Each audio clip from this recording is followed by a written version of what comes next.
Hello and welcome to this very special fifth gear compilation, a rundown of my 10 favourite supercar tests.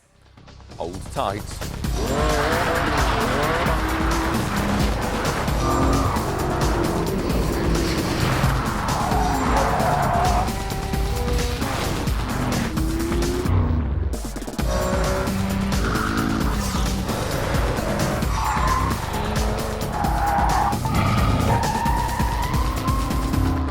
We've ranked the 10 cars in their top speed order, starting with the slowest, which comes from a manufacturer famous for providing cars to a certain well-known British agent. The Aston Martin DBS does 191 miles an hour, and it took my breath away.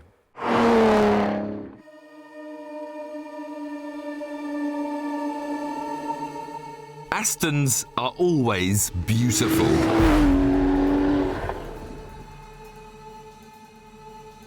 But this is stunning.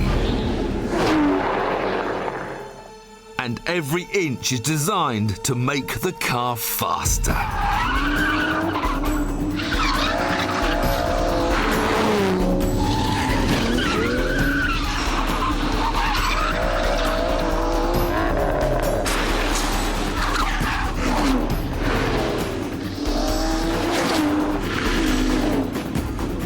Except it isn't. The Vanquish S, which this replaces as Aston's new flagship, is more powerful and will top 200 miles an hour.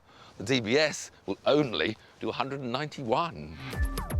But it's just the big numbers where it loses out. Where it really matters, it's half a second faster. The 6-litre V12 gets it to 60 in 4.3 seconds.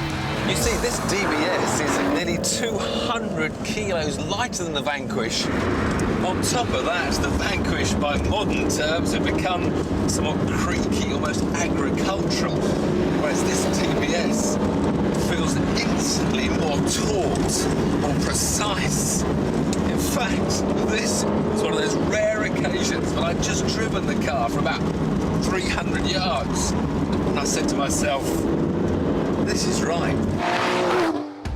One of the major delights is the ride quality. Trick new adaptive suspension is standard, and sensors constantly monitor everything from throttle position to the amount of steering to work out the best damper setting.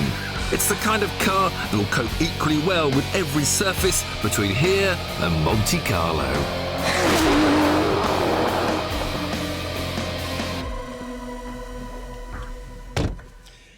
Inside is where it gets really special.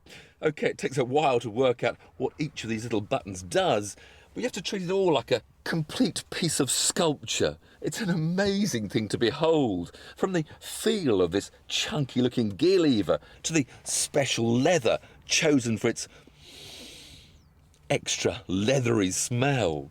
Then the weave of the exposed carbon fibre is all perfectly lined up. And even the carpet has got special weight-saving fibres. Then comes the time to start it up. The key, or as Aston like to call it, the emotional control unit, is made out of sapphire, so it won't scratch. OK, it's easy to dismiss as a gimmick, but I actually rather like it, especially as it's a key which becomes a start button all in one.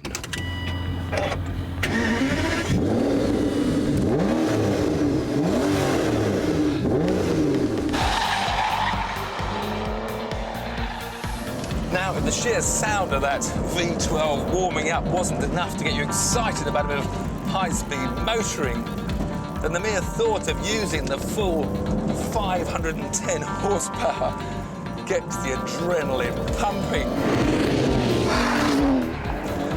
And this V12's got a special little valve inside the induction system that creates more airflow at about 5,500 RPM and gives an extra kick of performance. Not that I feel I'm going to need it. Oh, there goes the back now. Oh, I've got the power. Into this little skinny. Whoa, whoa, whoa, whoa, whoa, whoa, whoa, whoa, whoa.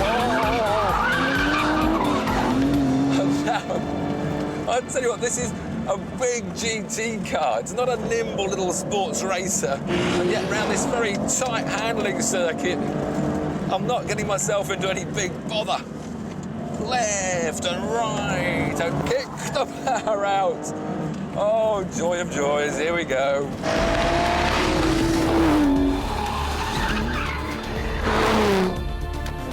Now, of course, I did slightly criticise the Ferrari 599 for not having the soul that I wanted. They tried to be too clever with all that F1 spec, really quick gear change. I want my manual gear change and my manual traction control. Yo. I wasn't expecting much from a big car, and I've already got more on the track than I'd hoped for. For the first time, Aston have fitted carbon ceramic brakes as standard, and they're more impressive than Ferraris were, so that's saying something. And although this car can't beat a Ferrari for out-and-out pace, it just hasn't got the power, perhaps hasn't quite got the ultimate grip. I tell you what, for the first time in my life, I'm going to say if I had the choice, I'd take the Aston. Next comes a car from Lamborghini, but not as you might expect their V12 monster, the Murcielago, because I prefer something a bit lighter, a bit leaner. At number 9 in our countdown is a Lambo that does 196 miles an hour. The Lamborghini Gallardo Superleggera. Allow me to translate. The Lamborghini Gallardo Superlight. This latest Gallardo is a result of my 2 favourite modifications. Less weight and more power.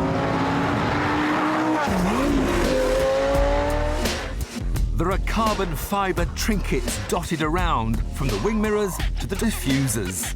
Even the door panels are carbon, with handles swapped for straps. The seats are each made from one piece of, you've guessed it, while the prettiest view in the world is now through plastic. Beneath it lies a 5-litre V10 producing 530 horsepower. Surely too much for a road car? Well, no, because it's not often you're going to use all of it in any case. And when you do, there's both four-wheel drive and ESP to stop you getting into trouble. You can have either a manual or an e-gear box that this one's got. And to be honest, when you're just cruising along, it's simpler just to leave it in auto and let the changes be done for you, which they do if you use just a quarter of a throttle at about 4,000 RPM when they change gear without you hardly noticing it. It's all very smooth and civilised. The trouble is, when you're cruising along, your eyes tend to drop from the wonderful Alcantara and sporty carbon fibre down to discover the rather incongruous Audi centre console, which of course reminds you who owns Lamborghini nowadays. You suddenly realise that you're holding an RS4 steering wheel. It kind of spoils the feeling. So to get rid of the distractions, there's only one course: more revs, which can be achieved with the press of the Sport button, which now does sporty automatic changes. The only trouble is, it changes gear when you don't expect it to, and sometimes it changes gear very violently. Not what you really want to hear when you're spending £151,000, which means this car costs 26 grand more than the standard Gallardo. And don't think there's a huge performance gain either. It's just 100 kilograms lighter, and the power increase is only 10 horsepower. So top speed remains at 196 miles an hour, and the 0 to 60 time improves by just 0.2 to 3.8 seconds. So, unless you're buying a Superleggera for bragging rights down the pub, we perhaps need to find a different arena for this car to really show its improvements. When we put the standard Gallardo up against a Ducati 999, it was one of our most exciting challenges ever, with the bike just coming out on top. Now it's time for a rematch between the new improved Lambo and an all-new Ducati. The 1098 is the most powerful production V-twin on sale with 160 horsepower. It has a top speed of 180 miles an hour. It'll be ridden by Leon Haslam. He has a reputation for being a bit of a daredevil on a bike and will need every ounce of skill to beat the car over 3 performance challenges. Now, Lynn, I thought we'd start with a nice little tight slalom test, because you see I've got 530 horsepower. I can launch to 62 in just 3.8 seconds. So I thought that would probably sort you out. Well, you're a lot wider than me, sir, and I'm pretty confident you're a clipper can, so I think I'll get this one. Are you? Thank you. You watch this launch, Leon. This is how it works. Sports, ESP, gear, foot off brake, wait for the flag to drop, and launch. Well, it took off all right. Says Coons. Yeah, well, they're all right. 5 seconds penalty.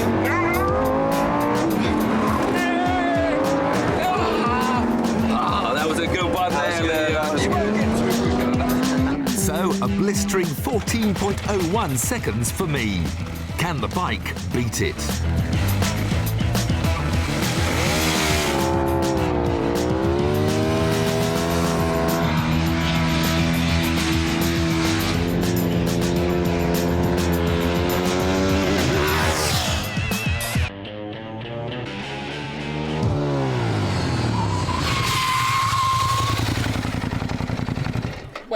Well, you just beat me. Just beat me. I can't believe it. By nearly 3 seconds. But Come on. I told you. How about stopping? Now, you can't stop very well. Only 2 wheels. Right,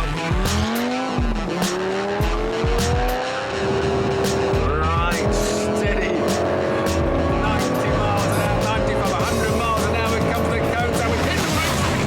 And we hit the brakes. We beat him. 1, 2, 3, 4, 5, 6 yards or so, and you've just gone into the back of the bus, and I've stopped right away, right back there, look.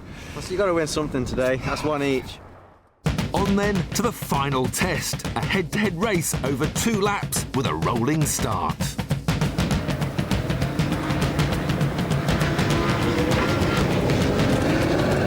Just a nice steady out lap, Leon.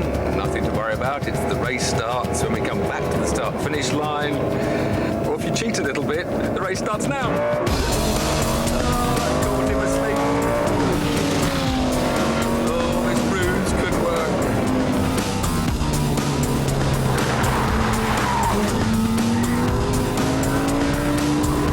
I'm doing 150 miles an hour. But he's closing. No way. On the entry to the corner, the car's superior braking kept me in front. But on the long straights, it was another story. I'm doing 150 miles an hour and he's still closing on me. No! Oh, he's in the lead now. I'm not sure what I can do about it. He pulls away under acceleration, but I haul him in under the brakes, but there's no way through at this first chicane. He's slightly holding me up, so he's tighter stuff, and now he's pulling it away. Even Stevens to a high-speed corner, I'm on the throttle full, but he's going away from me.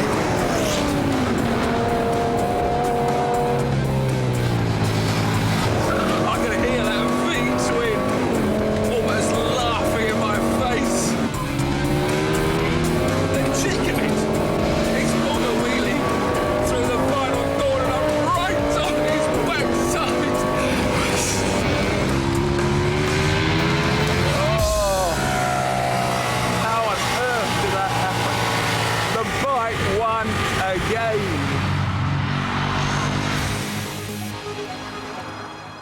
We're well used to the Italians producing awe-inspiring supercars, but it's not something the Americans are renowned for. So our next car came as a complete shock. At number 8 is a 198 mile an hour Yank Tank. This is the Chevrolet Corvette Z06. It has a hand-built 7-litre V8 with 505 horsepower. It has a magnesium roof, a floor made of balsa wood, and the paint on the carbon fibre wings weighs more than the wings themselves. But to the naked eye, the only thing that tells you this car is special is the 4 missile silos at the back. And the smoke.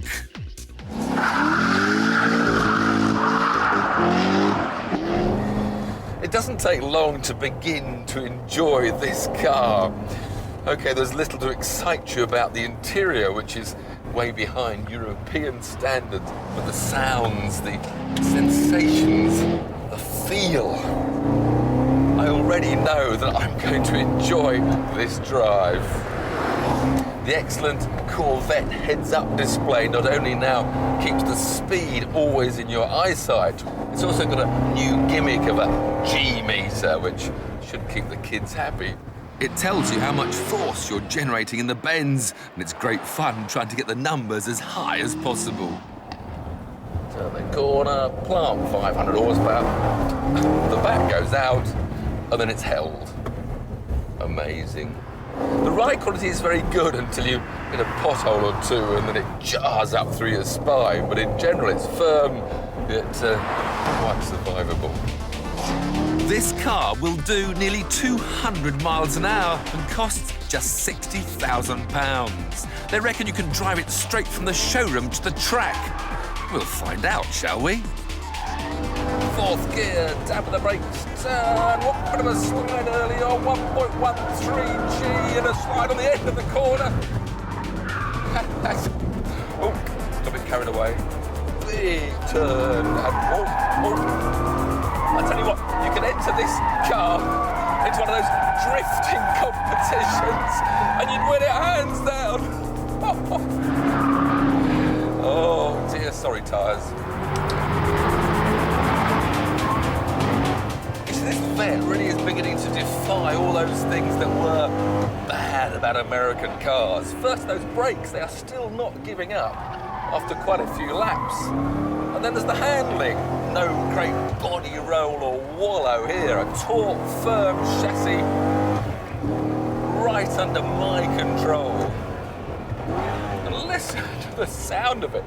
I mean, Aston Martin and Jaguar, eat your hearts out. The Americans are showing us how to do it. I mean, I've laughed and joked at American cars for so long, taken the mickey, said they're wallowing old useless barges only good for going in straight lines. And here I am, balancing at 100 miles an hour, flipping it into a big power slide of all heavenly power slides. And it's all right under my control. Chevrolet claim the Z06 lapped the Nürburgring quicker than a Pagani Zonda F. And given the vet costs a fifth of the Pagani, I reckon it has to be the best value supercar on sale today. At number 7 comes the first of 2 entries from Ferrari. And like the vet, it also does 198 miles an hour. It's the meanest, baddest, lightest, hardest version of my favourite Ferrari. It's the 430 Scuderia. And it's all yours for £172,500. Some of the changes from the standard F430 are obvious. There's no carpet, no radio, and carbon fibre bucket seats, all designed to save weight and make the car more responsive. Some of the changes are less obvious. The brake discs are 2 centimetres bigger and have pure carbon centres to withstand extreme heat. The front tyres are 1 centimetre wider to offer more grip. And the exhausts now exit up high so to not disturb the aerodynamics down below.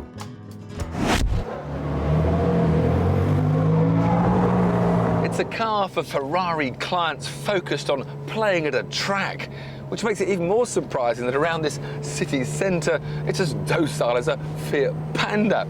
No spluttering, no jerking, just cruises along in automatic, easy peasy, giving me even more time to take in the sights of Modena. Venture above 3,500 RPM, a little valve opens up, allowing you to play music for the locals.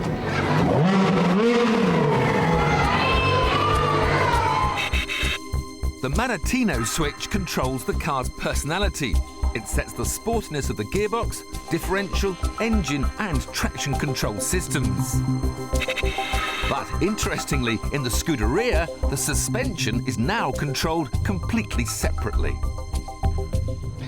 It was suggested by a certain Michael Schumacher, who had a fair bit to do with the development of this car. And it enables you to keep the engine and transmission in full fire-breathing maximum attack mode, while softening the suspension should you come across any dodgy roads, which ultimately, of course, is quicker than bouncing off manhole covers.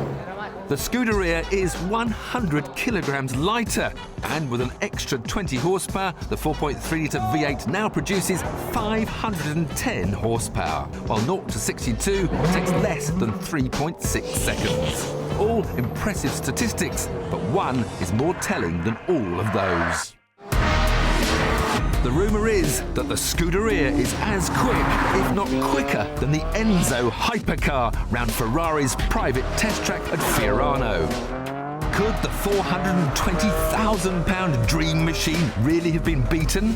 Caught up by a car based on the entry-level Ferrari? Now, when I came here with the Enzo, I did a lap time of 1 minute 29 seconds, which wasn't exactly record-breaking, but wasn't bad considering I was unfamiliar with the circuit, didn't know the car, was chatting away to you lot, and only had 5 laps. So the question is, can I match that, or maybe even beat it with the Scuderia?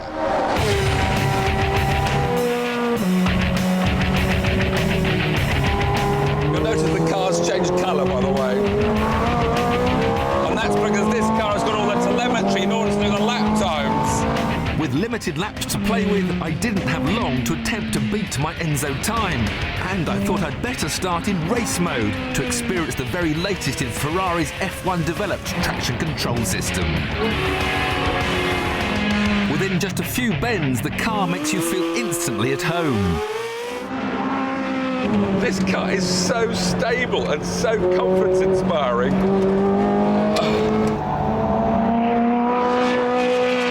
It just sort of hasn't really had any alarming tweaks or move. I cannot believe really how level a platform we're working with.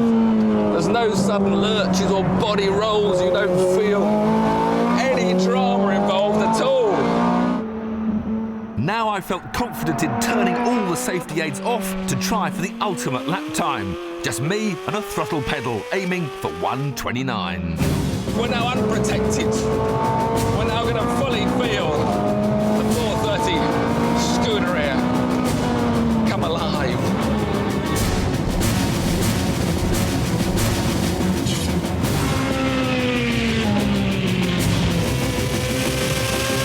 Under braking, straight away you feel the difference without the protection of the diff of the actual car under braking, less stable. The back wants to tweak round on me then.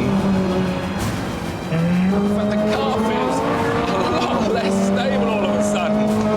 It's quite a dramatic change because the E-diff doesn't just work for traction, it actually works under braking. It helps the braking stability. Come to Fiorano every day of the week.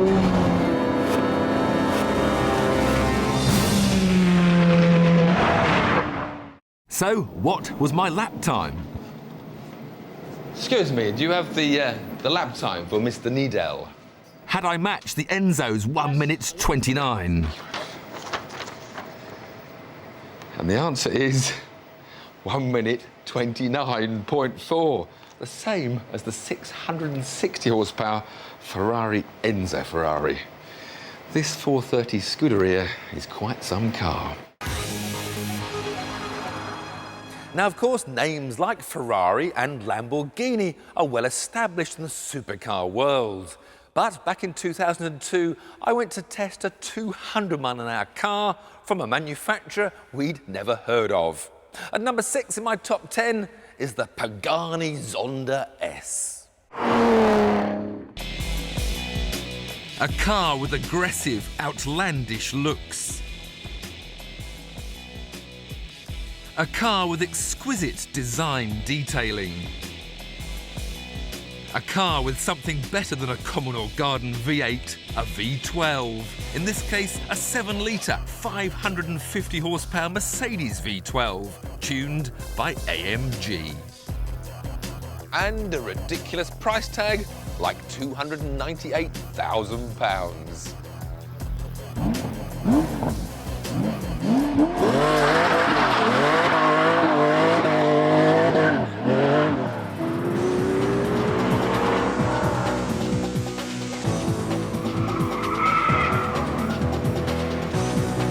The Zonda is the brainchild of former Lamborghini employee Horacio Pagani, built as a tribute to his late great friend and fellow Argentinian Juan Manuel Fangio. The original C12 was first seen in 1999, and this is the S version, the only difference being the addition of even more power. And with that huge amount of horsepower backed up by a wall of torque, the performance is electrifying.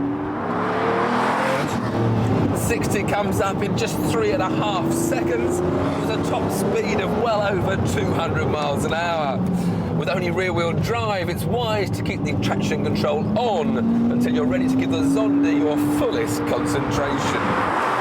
Just like the McLaren F1 supercar, the Zonda's monocoque chassis is constructed entirely in-house. The carbon fibre material is cut to fill the moulds and placed inside the huge ovens before being bonded together to produce the final product.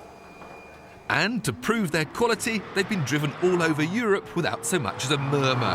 One making the 960-mile trip from Modena to Goodwood last year, averaging a very reasonable 21 miles to the gallon. Just murmuring along, you can enjoy the panoramic view helped by these frog-eyed rear view mirrors. The steering is light but responsive, the ride firm but rewarding. The chassis isn't unsettled by the odd camber or bump. I can't believe what a sophisticated car this is. Quel motore piano a te va. Oh dear, what a machine. A machine that exceeded my expectations tenfold. Few will ever drive one, even fewer own one, but I'll never forget my day of dreaming. You know, it's the extra little touches that make things so special. And each Zonda customer gets their own pair of tailor-made driving shoes, handcrafted by the Pope's personal cobbler. It's the final flourish for a car that truly defines the word supercar.